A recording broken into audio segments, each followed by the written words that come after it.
This is Alison Spice. I'm going to do Skills 5 for TAE. Okay. Thank you, everybody, for coming. Today's date, the 15th of July. We're here to do our second session of manual handling training. Thank you to everybody for coming along. Very practical, this first segment. Can I ask, there's a couple of you who I know I've seen do these skills in the workplace, so if I could just use this as a revision, because I need to observe these other people performing the skills. So if you could just bear with me for that. So today we're going to start out with learning two skills. There's some chairs over there. It's simply helping people to stand.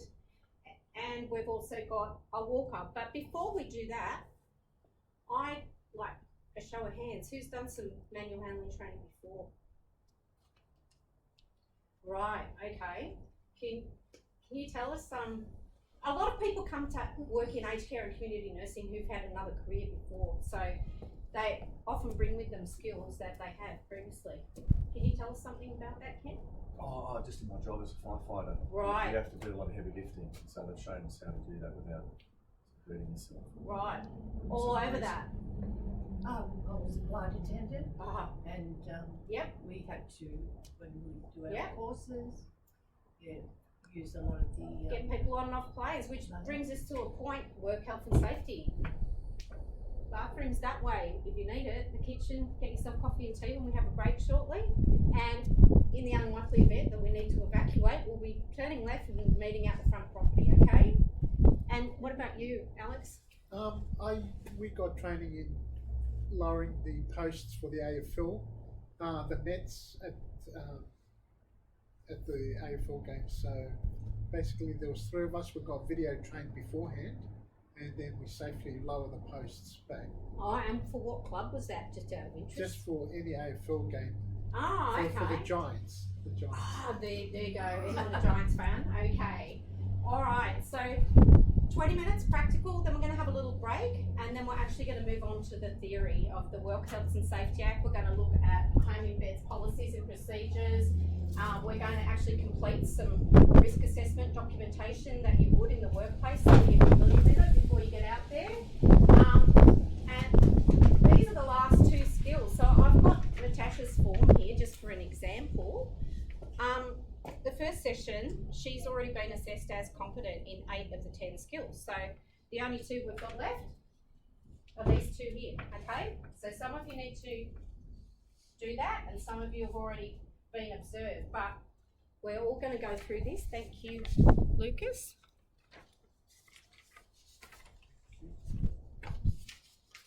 Natasha.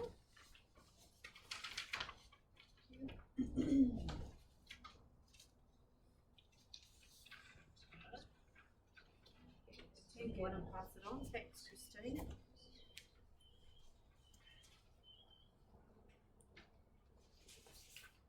Just wait for everybody to get their hand out. Good. Okay. So, Natasha, could I ask you to read out just the top part of the form regarding the no lift policy? Yep. No lift policy. Carers may be a risk of injury when assisting clients to move between seated and standing positions. Clients must support their own body weight. Carers are not to attempt to bear clients' weight via lifting, pulling, dragging, or other actions. Hazards should be considered and controlled during initial risk assessment prior to assisting. Report any concerns. Excuse me a moment. I just want to fix the door. Otherwise, we'll be listening to it the whole time. Okay. Right. Okay, thanks for that, Natasha. So, helping the person out of a chair, you're going to be doing it all the time. Can somebody give me some examples of why that might be the case? We're working in the community as aged care, supporting people in aged care. Why do you think that they need help? Give me an example. They're frail and unable to. Yeah, they might have some sort of a condition. Stroke. Maybe they have. Yeah, they could have had a stroke. Yeah, they could have some sort of illness. They could have dementia. A lot of dementia and neurodegenerative diseases. They actually start affecting your ability to move before they start affecting your ability to think.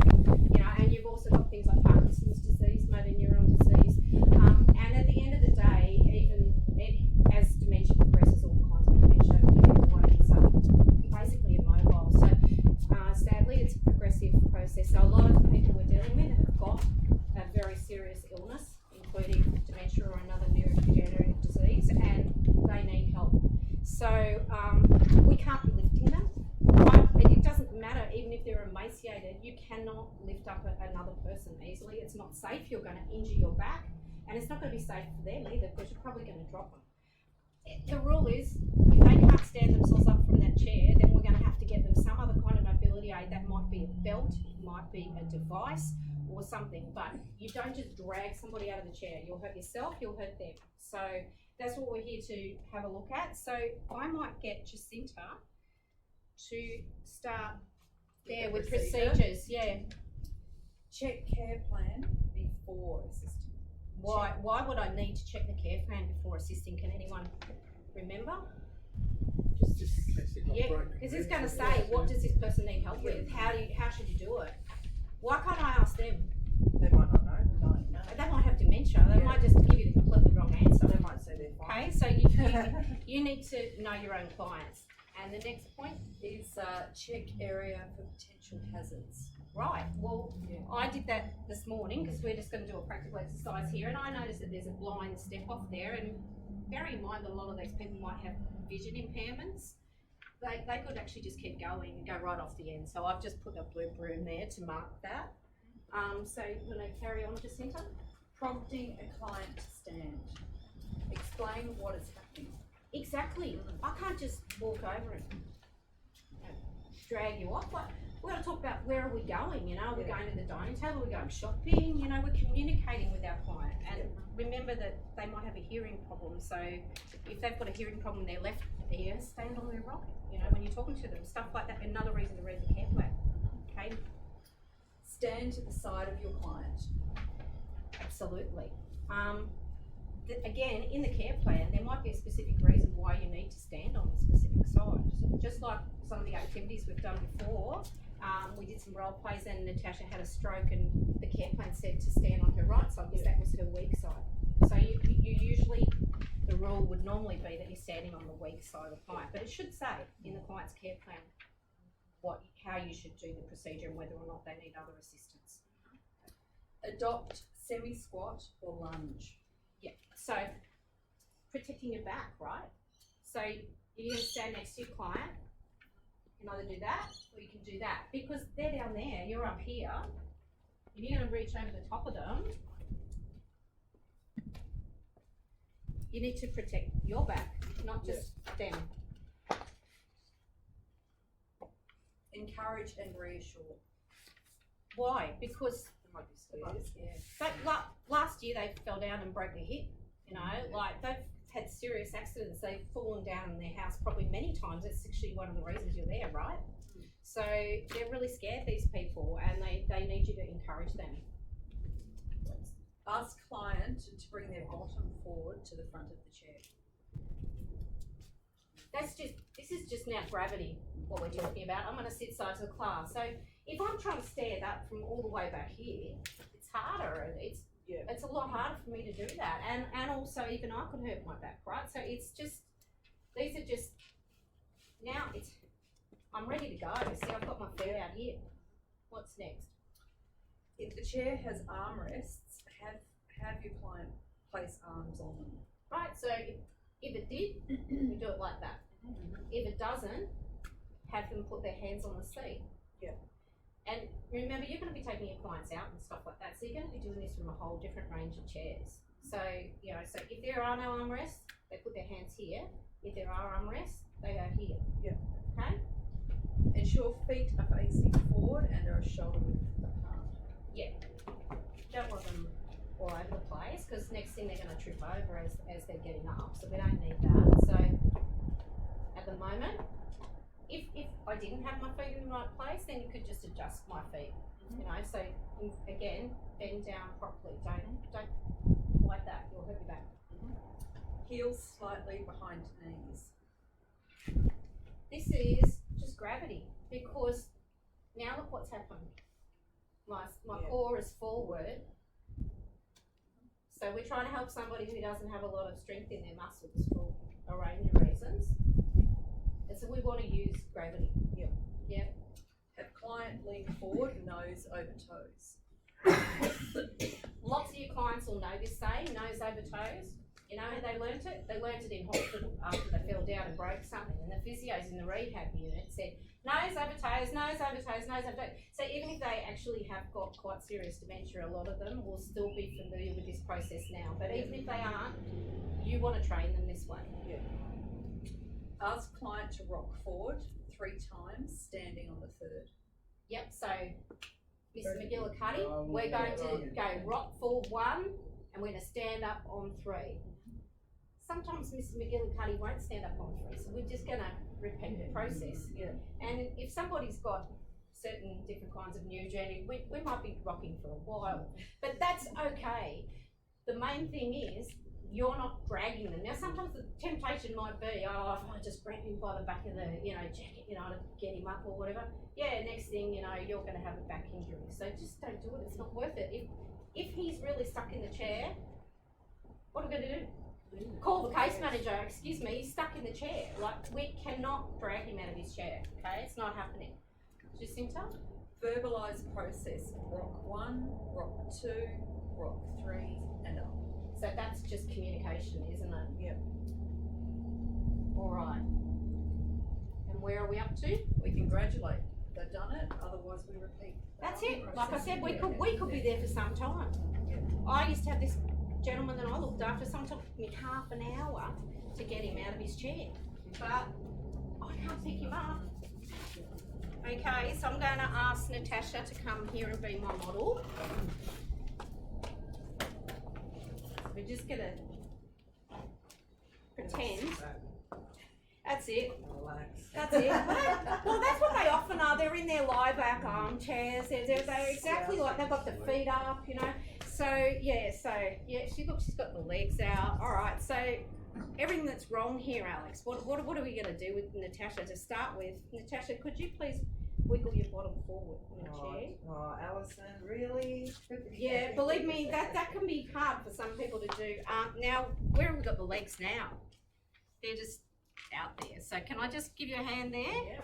Because we really need to get to the doctor's, your appointment's in half an hour. Okay? Well, we're going to hold on to the chair. Okay? So I'm just going to ask you to lean forward, nose over toes. We're going to rock 3 times and then you're going to stand up. Okay? Okay, so we're going to go rock 1, rock 2, rock 3, and up. That's it. Oh, she was even slow, wasn't she? Good girl. She was even slow. There we go. And then we're just going to help her because, she's obviously a bit of a wreck. So, Natasha, yes. Could I ask you please to assist Jacinta out of the chair? I'll be gentle. I promise. Hi, Jacinta. We're going to get you up because it's time for you to have a shower. Okay, so I'm going to get you to wiggle your bottom forward. Do that. And put your arms, your hands on the chair. Just sit forward. I've got to adjust your legs a little bit, okay? Right. How does that feel? Okay. Feel good today. That's good. We're going to have to nose over your toes. And we're going to start rocking. I'm going to count out 1. And on the 3rd, we're going to get up 2 and 3. Up. There you go. And I'm going to hold your hand down. That's it. That's using our assisting a client to walk procedure that we did last week. Thank you. Thank you, Natasha. Do you feel comfortable with that? Because I'm happy to sign you off. Now, Kent, could I ask you to assist Jacinta by being the client?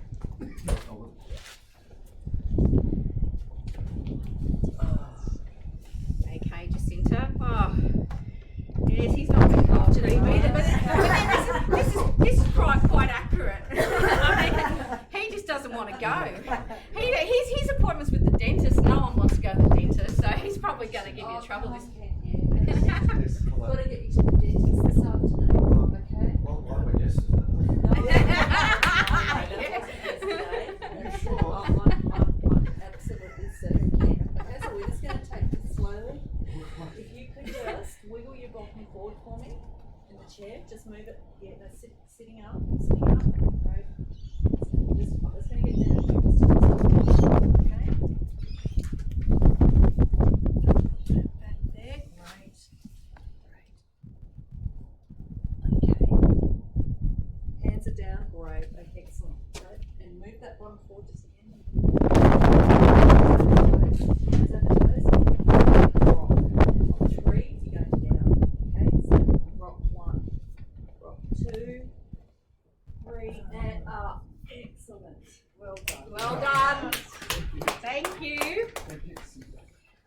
Okay. I used to say, because my mother, she's Yeah. disabled in the end, and when we try and get her out of her chair in the lounge, and we used to say when she'd stand, now, get your petrol, she'd actually take off because sometimes they can just, they think that they can go straight away and say, no, just get some petrol and then we'll walk on. Okay. The only difference really is now we're going to add a mobility walker into it because this is a person who needs more help than a bit of guidance from you. Okay, so they can walk for miles all the way around Roseland Shopping Centre like this. Who has used a walker before? Yeah, majority of people say this is how you lift up the seat and you pull that bar. That's how you get it in and out of your car. Yeah, obviously, because we don't want you hurting your back getting this thing in and out of the car. It's got brakes. So there's almost no difference between assisting a client to stand, really, is there? So what's the first point there, Natasha? On Stand. Yeah. Stand with a mobility walker. So check mobility walker is in working order, including tyres and brakes. Yep, so it's all good. In fact, it's brand new. Looks brand new. Yeah. Second one, Mhm. position walker in front of client and apply brakes. Okay, so Jacinta, can I get you to be the client now? Thank you. So I've got the brakes on. Do you want me to read Yeah. out? Yeah. Stand to the side of your Take a client. Yeah. Okay. Kent, I'm going to get you to come over here. And this time you're going to help Jacinta. Everything from here is the same on in. It's just that once we get her up. Okay. We're- So it says Yeah. talk through the offer encouragement and reassurance. Ask the client to bring their bottom forward to the front Yeah. of the chair. And we're exactly the same now. The only thing is you can just watch out for your clients. They might try and hold on to this to stand up. Look at it. It's wobbly. Yeah. You want them to use the chair. So If the chair has armrests, have client use them. Ensure feet are facing forward and shoulder width apart. Heels should be slightly behind their knees. Ask the client. Come on, Ken. Yeah. Ask the client to lean forward. Yeah. Nose over take it toes. away. See, it's exactly the same Yeah. now. So we've done everything the We're same. going to rock forward 3 times and up. That's it. Okay. In the event that the client. That's it. cannot And get now out you of the just walk by their side. So exactly like before this. Now you've got to just take the brakes off because otherwise you'll be hard going. All right. So let's turn around, Jacinta. Now we've gotten her out of the chair. That's one aspect, but the other side of this is sitting down. And just remember, we're talking about a whole heap of different kinds of chairs here. We're talking about a toilet. Okay, so we could be talking about a shower chair. I'll get you to sit down and we'll just demonstrate this one, and then I'll get Natasha to do it as well. Yep. Okay, so the main thing is she's got the walker. You want it to reverse right back up. You want to say, Jacinta, can you feel the chair on the back of your legs? Whatever chair we're. So keep going back. This is if you're going in the car as well. Yeah. Now she's in position. We've got the locks on. Yeah.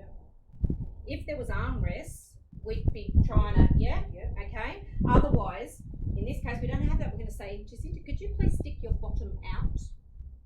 Stick your bottom out and lower yourself down and try and help them put their hand back, because if they can feel something, they'll feel more secure. Yeah. Okay, so I'm going to get you, Jacinta, to help Natasha sit down on the chair. So we'll just Stand up. pop in front of there.